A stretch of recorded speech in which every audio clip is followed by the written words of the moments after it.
आज हम एक बेहद पेचीदा और कई परतों वाले मुद्दे को समझने की कोशिश करेंगे, और वो है मणिपुर का संघर्ष। देखिए, बिना किसी का पक्ष लिए आज हम सिर्फ और सिर्फ तथ्यों के जरिए ये डिकोड करेंगे कि आखिर कैसे इतिहास, भूगोल और लोगों की पहचान के मुद्दे इस राज्य में इतनी गहराई से आपस में उलझे हुए हैं। तो चलिए, बिना किसी देरी के सीधे इस चर्चा की शुरुआत करते हैं। इस पूरे विवाद को आसानी से समझने के लिए हमने इसे 5 अलग अलग परतों में बांट दिया है। पहला है भौगोलिक विभाजन, फिर ऐतिहासिक ब्रिटिश शासन, इसके बाद विलय और नए कानून, फिर विद्रोही गुटों का उदय, और आखिर में आज की राजनीति और जनसांख्यिकी। तो चलिए सबसे पहली परत से शुरू करते हैं, भौगोलिक विभाजन। क्योंकि कोई भी संघर्ष बिना उस जमीन को समझे नहीं जाना जा सकता जिस पर वो चल रहा है। अब इस राज्य के नक्शे को एक क्रिकेट स्टेडियम की तरह इमेजिन कीजिए। जो बीच का मैदानी इलाका है, जिसे वैली या घाटी कहते हैं, वो स्टेडियम के मुख्य खेलने के मैदान जैसा है। ये पूरे राज्य का सिर्फ 10% हिस्सा है। यहीं राजधानी इम्फाल है और यहीं मुख्य रूप से मैतेई समुदाय रहता है। दूसरी तरफ हैं हिल्स यानी पहाड़ियां, जो स्टेडियम में दर्शकों के बैठने की जगह की तरह इस मैदान को चारों तरफ से घेरे हुए हैं। ये पहाड़ियां राज्य का 90% हिस्सा कवर करती हैं और यहां मुख्य रूप से कुकी और नागा जनजातियां रहती हैं। ये जो बुनियादी भौगोलिक बंटवारा है ना, यही सारी कहानी की असली जड़ है। इस भूगोल को समझने के बाद अब हम अपनी दूसरी परत की ओर बढ़ते हैं, इतिहास और ब्रिटिश शासन। अगर हम इतिहास के पन्ने पलटें तो उथल-पुथल साफ दिखाई देती है। बात है 1709 की, जब कंगलाई पाक के राजा पमाहिबा ने हिंदू धर्म अपनाया और राज्य का नाम मणिपुर रखा। इसके बाद एक बेहद भयानक दौर आया। 1819 में पड़ोसी बर्मी साम्राज्य ने, जिसे आज हम म्यांमार कहते हैं, मणिपुर पर पूरी तरह कब्जा कर लिया। सालों की इस मारकाट के बाद राजा गंभीर सिंह को ब्रिटिश सेना की मदद लेनी पड़ी और फिर 1826 में जाकर अंग्रेजों ने बर्मा की सेना को वहां से खदेड़ दिया। बर्मा के कब्जे वाले उन 7 सालों को, यानी 1819 से 1826 तक के वक्त को, मणिपुर के इतिहास में चाही टारेट कुंटकपा कहा जाता है। इसका मतलब है विनाश के 7 साल।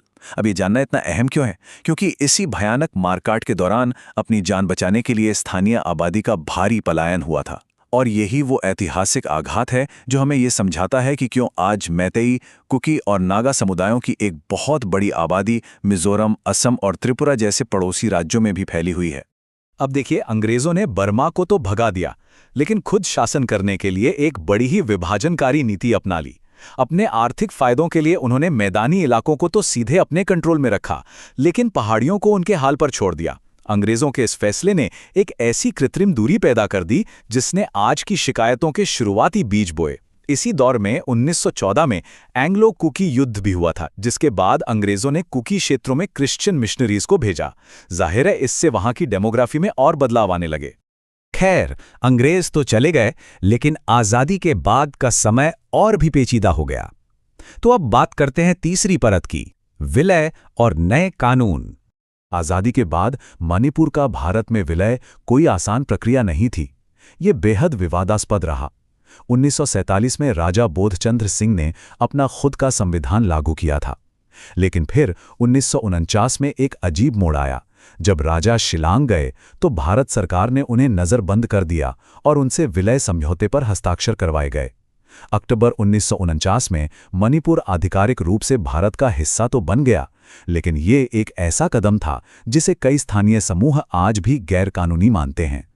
इसके बाद उठा सबसे बड़ा सवाल, पहचान का। 1965 की लोकुर समिति ने अनुसूचित जनजाति यानी एसटी का दर्जा तय करने के लिए 5 नियम बनाए। ये थे आदिम लक्षण, विशिष्ट संस्कृति, भौगोलिक अलगाव और पिछड़ापन। अब हुआ ये कि कुकी और नागा समुदायों ने तो इन मापदंडों के आधार पर अपना एसटी दर्जा बरकरार रखा, लेकिन मैतेई समुदाय को एससी और ओबीसी की कैटेगरी में डाल दिया गया। और आपको बता दें, आज मैतेई समुदाय द्वारा इसी एसटी दर्जे को वापस बहाल करने की मांग इस पूरे संघर्ष के सबसे बड़े विवादों में से एक है। इस बंटवारे की खाई को और गहरा कर दिया 1960 के लैंड रिफॉर्म एक्ट ने। इस कानून ने साफ कर दिया कि मैदानी इलाके के लोग, जो कि मुख्य रूप से मैतेई हैं, वो पहाड़ी क्षेत्रों में जमीन नहीं खरीद सकते, लेकिन पहाड़ी जनजातियां यानी कुकी और नागा मैदानी इलाकों में जमीन आराम से खरीद सकती हैं। एक तरह से भारत सरकार का ये कानून अंग्रेजों की उसी पुरानी नीति को आगे बढ़ा रहा था, जहां पहाड़ और मैदान को अलग अलग तरीके से ट्रीट किया जाता था। और जाहिर है, इस बात ने लोगों के अंदर गहरी नाराजगी पैदा कर दी। तो अब सोचने वाली बात यह है कि दशकों पुराने ये ऐतिहासिक और कानूनी बंटवारे आज के आधुनिक दौर में किस तरह से हमारे सामने आ रहे हैं। इसका जवाब हमें हमारी चौथी परत में मिलता है, विद्रोही गुटों का उदय। देखिए, यहां हर गुट की अपनी एक अलग ही मांग है और ये मांगें आपस में बुरी तरह टकराती हैं। मेती गुटों का कहना है कि भारत में विलय गलत था, इसलिए वे घाटी में सक्रिय हो गए। दूसरी तरफ नागा तर्क देते हैं कि उन्हें इन्हीं ओवरलैपिंग पहाड़ियों को मिलाकर एक ग्रेटर नागालैंड देश बनाना है। और वहीं कुकी गुट दावा करते हैं कि उन्हें इन्हीं पहाड़ियों के बीच एक अलग स्वायत्त कुकीलैंड राज्य चाहिए। हर किसी का अपना दावा है और दिलचस्प बात यह है कि इनमें से किसी भी दावे का कोई पक्का ऐतिहासिक प्रमाण नहीं है। ये सिर्फ घटनाओं पर आधारित मान्यताएं हैं। और जब जमीन को लेकर दावे इस तरह टकराते हैं तो अंजाम बहुत दर्दनाक होता है। 13 सितंबर 1993 का दिन इसका सबसे दुखद उदाहरण है। इसे कुकी ब्लैक डे कहा जाता है। इसी क्षेत्रीय विवाद की वजह से नागा गुटों ने हमला किया और 115 कुकी नागरिकों की जान चली गई।